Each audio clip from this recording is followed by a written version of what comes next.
recovery from the current malaise, and interest rates stay at the super low levels they are now, the U.S. government is going to be owing nearly $1 trillion in interest alone every year starting in 2020. And that's in the best scenario. So the best scenario is the federal government's just going to open up a window, throw $1 trillion out. It's very different from what they normally do, as you can see, in a totally different situation. And then the states. Okay, well, we have some states that are doing okay. I think Texas is doing reasonably well. But plenty of states are on the verge of bankruptcy. We've got 7 states whose pension funds are going to be bust by 2020, another 13 by 2025. And they last even that long, only assuming that they're making an 8% return per year. Which I think there's a teensy-weensy chance that that might not happen. Now, I didn't realize that one of my old college friends from my Harvard days, Harry Wilson, ran for New York comptroller this year, and he almost won. A total outsider. He almost won. And I found out about it because I was reading a New York Times article where he was quoted, because at the time, this was last year, the governor was considering a proposal to bail out the pension fund by borrowing from the pension fund. Wow. And people are saying, what? How could this be? Well, I'm afraid it is. That is an indication that the thing is over. The game is up. And of course, the poster child for all this is Detroit.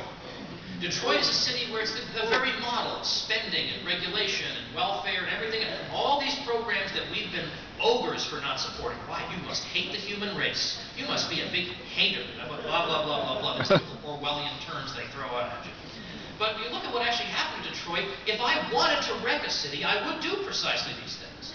If I wanted to hurt people, I would do precisely these things. You look at what happened to about a quarter of the schools are closing. The money is gone. Half the people have left. And what happened to the housing market? Well, in 2003, the median home price was $98,000.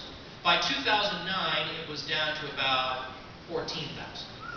You think, oh, wow, that really hit rock bottom. No, in 2010, it hit $7,000. And this is a microcosm for what may well be coming. And given the scale of what happened to Detroit, the likes of which we have not seen in American urban history, given that scale, there was, relatively speaking, no coverage of this. Absolute silence. And of course, the young generation. Good luck to all of us, right? I mean, you notice how I included myself? But I mean, really. I mean, if you're in your teens or 20s or 30s, basically the current system is rigged so that you have to just work and work and work till you drop dead on behalf of a system that's going to collapse anyway. Well, that's just great.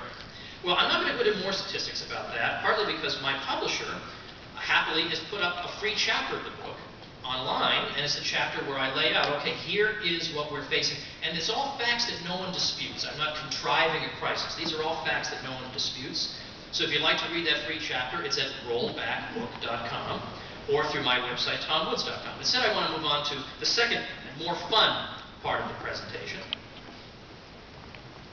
which is the part when we re-examine and re-evaluate all these claims we got in 6th grade.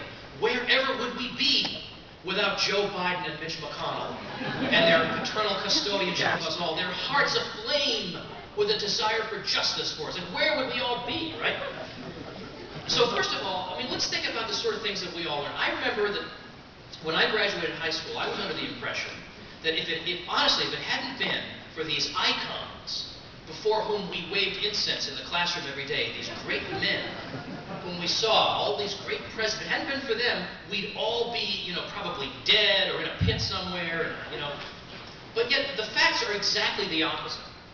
Look at what's happened to poverty around the world. Poverty is the great sticking point. Well, capitalism is incompatible with a high standard of living for everybody. Well, exactly the opposite is the truth. Absolute poverty, what economists call absolute poverty, afflicted 85% of the world's population in 1820. That was down to 50% by 1950, without any particularly substantial government programs, down to 33% by the early 1980s. By 2001, down to about 18%. And in fact, from 1981 to 2001, not only the percentage, but also the absolute number of people in poverty fell. That had never happened in any 20-year period in history.